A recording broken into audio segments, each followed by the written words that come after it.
जय श्री कृष्ण। श्रीमद् भागवत महापुराण प्रथम खंड तृतीय स्कंद 27वां अध्याय। प्रकृति पुरुष के विवेक से मोक्ष प्राप्ति का वर्णन। श्री भगवान कहते हैं, माताजी, जिस तरह जल में प्रतिबिंबित सूर्य के साथ जल के शीतलता, चंचलता आदि गुणों का संबंध नहीं होता,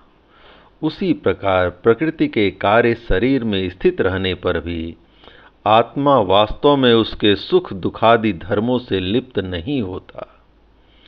क्योंकि वह स्वभाव से निर्विकार, अकर्ता और निर्गुण है। किंतु जब वही प्राकृत गुणों से अपना संबंध स्थापित कर लेता है, तब अहंकार से मोहित होकर मैं करता हूँ ऐसा मानने लगता है। उस अभिमान के कारण वह देह के संसर्ग से किए हुए पुण्य पाप रूप कर्मों के दोष से अपनी स्वाधीनता और शांति खो बैठता है तथा उत्तम, मध्यम और नीच योनियों में उत्पन्न होकर संसार चक्र में घूमता रहता है। जिस प्रकार स्वप्न में भय शोकादि का कोई कारण न होने पर भी स्वप्न के पदार्थों में आस्था हो जाने के कारण दुख उठाना पड़ता है, उसी प्रकार भय, शोक, अहम, मम एवं जन्म मरणादि रूप संसार की कोई सत्ता न होने पर भी अविद्यावश विषयों का चिंतन करते रहने से जीव का संसार चक्र कभी निवृत्त नहीं होता। इसलिए बुद्धिमान मनुष्य को उचित है कि असन्मार्ग विषय चिंतन में फंसे हुए चित्त को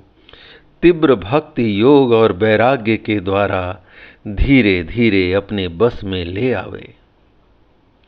यमादि योग साधनों के द्वारा श्रद्धा पूर्वक अभ्यास चित्त को बारंबार एकाग्र करते हुए मुझ में सच्चा भाव रखने, मेरी कथा श्रवण करने, समस्त प्राणियों में समभाव रखने, किसी से बैर न करने, आसक्ति के त्याग, ब्रह्मचर्य, मौन व्रत और बलिष्ठ अर्थात भगवान को समर्पित किए हुए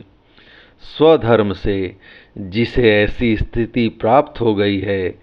कि प्रारब्ध के अनुसार जो कुछ मिल जाता है उसी में संतुष्ट रहता है, परिमित भोजन करता है, सदा एकांत में रहता है, शांत स्वभाव है, सबका मित्र है, दयालु और धैर्यवान है। प्रकृति और पुरुष के वास्तविक स्वरूप के अनुभव से प्राप्त हुए तत्व ज्ञान के कारण स्त्री पुरुषादि संबंधियों के सहित इस देह में मैं मेरेपन का मिथ्या अभिनिवेश नहीं करता, बुद्धि की जागृदादि अवस्थाओं से भी अलग हो गया है तथा परमात्मा के सिवा और कोई वस्तु नहीं देखता। वह आत्मदर्शी मुनि नेत्रों से सूर्य को देखने की भांति अपने शुद्ध अंतःकरण द्वारा परमात्मा का साक्षात्कार कर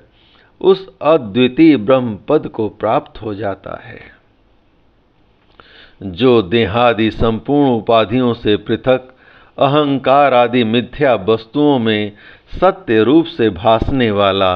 जगत कारण भूता, प्रकृति का अधिष्ठान, महदादि कार्य वर्ग का प्रकाशक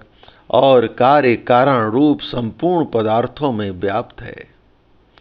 जिस प्रकार जल में पड़ा हुआ सूर्य का प्रतिबिंब दीवाल पर पड़े हुए अपने आभास के संबंध से देखा जाता है और जल में दिखने वाले प्रतिबिंब से आकाश स्थित सूर्य का ज्ञान होता है, उसी प्रकार वैकारिक आदि भेद से तीन प्रकार का अहंकार देह, इंद्रिय और मन में स्थित अपने प्रतिबिंबों से लक्षित होता है और फिर सत परमात्मा के प्रतिबिंब युक्त उस अहंकार के द्वारा सत्य ज्ञान स्वरूप परमात्मा का दर्शन होता है, जो सुसुप्ति के समय निद्रा से शब्दादि भूत सूक्ष्म इंद्रिय और मन बुद्धि आदि के अव्याकृत में लीन हो जाने पर स्वयं जागता रहता है और सर्वथा अहंकार शून्य है। जागृत अवस्था में यह आत्मा भूत सूक्ष्मादि दृश्य वर्ग के दृष्टा रूप में स्पष्टतया अनुभव में आता है, किंतु सुसुप्ति के समय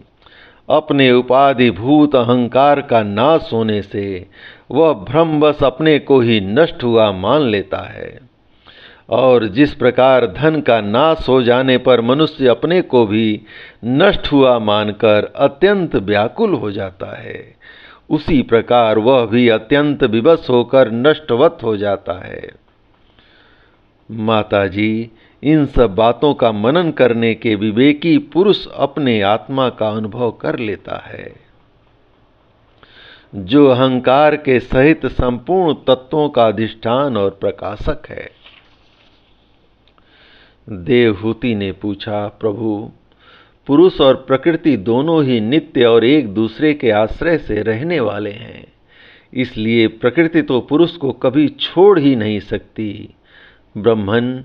जिस प्रकार गंध और पृथ्वी तथा रस और जल की पृथक पृथक स्थिति नहीं हो सकती,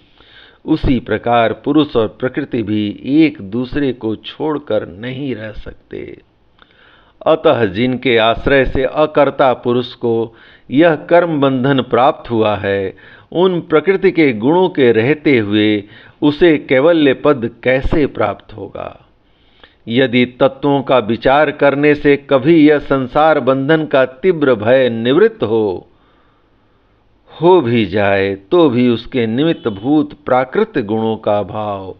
न होने से वह भय फिर उपस्थित हो सकता है। श्री भगवान ने कहा, माताजी, जिस प्रकार अग्नि का उत्पत्ति स्थान अरणि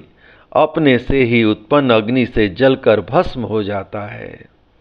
उसी प्रकार निष्काम भाव से किए हुए स्वधर्म पालन द्वारा अंतःकरण शुद्ध होने से बहुत समय तक भगवत कथा श्रवण आदि द्वारा पुष्ट हुई मेरी तीव्र भक्ति से, तत्व साक्षात्कार कराने वाले ज्ञान से, प्रबल वैराग्य से, व्रत नियमादि के सहित किए हुए ध्यान अभ्यास से और चित्त की प्रगाढ़ एकाग्रता से पुरुष की प्रकृति अविद्या दिन रात क्षीण होती हुई फिर धीरे धीरे लीन हो जाती है। फिर नित्य प्रति दोष दिखने से भोग कर त्यागी हुई वह प्रकृति अपने स्वरूप में स्थित और स्वतंत्र बंधन मुक्त हुए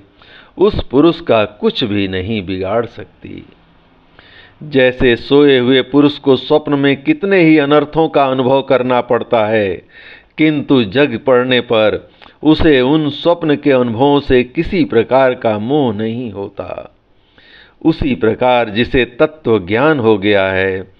और जो निरंतर मुझ में ही मन लगाए रहता है, वह आत्मा राम मुनि का प्रकृति कुछ भी नहीं बिगाड़ सकती। जब मनुष्य अनेकों जन्मों में बहुत समय तक इस प्रकार आत्मचिंतन में ही निमग्न रहता है, तब उसे ब्रह्मलोक पर्यंत सभी प्रकार के भोगों से वैराग्य हो जाता है। मेरा वह धैर्यवान भक्त मेरी ही महती कृपा से तत्व ज्ञान प्राप्त करके आत्म अनुभव के द्वारा सारे संशयों से मुक्त हो जाता है। फिर लिंग देह का नाश होने पर वह एकमात्र मेरे ही आश्रित अपने स्वरूप भूत कैवल्य संजक मंगलमय पद को सहज में ही प्राप्त कर लेता है, जहाँ पहुँचने पर योगी फिर लौटकर नहीं आता। माताजी, यदि योगी का चित्त योग साधना से बढ़ी हुई मायामयी अणिमादि सिद्धियों में से जिनकी प्राप्ति का योग के सिवा दूसरा कोई साधन नहीं है, नहीं फंसता, तो उसे मेरा वह अविनाशी परम पद प्राप्त होता है, जहाँ मृत्यु की कुछ भी दाल नहीं गलती। जय श्री कृष्ण। इस प्रकार भगवान श्री कृष्ण की महान कृपा से श्रीमद्भागवत महापुराण प्रथम खंड तृतीय स्कंद का 27वां अध्याय संपूर्ण हुआ। जय श्री कृष्ण।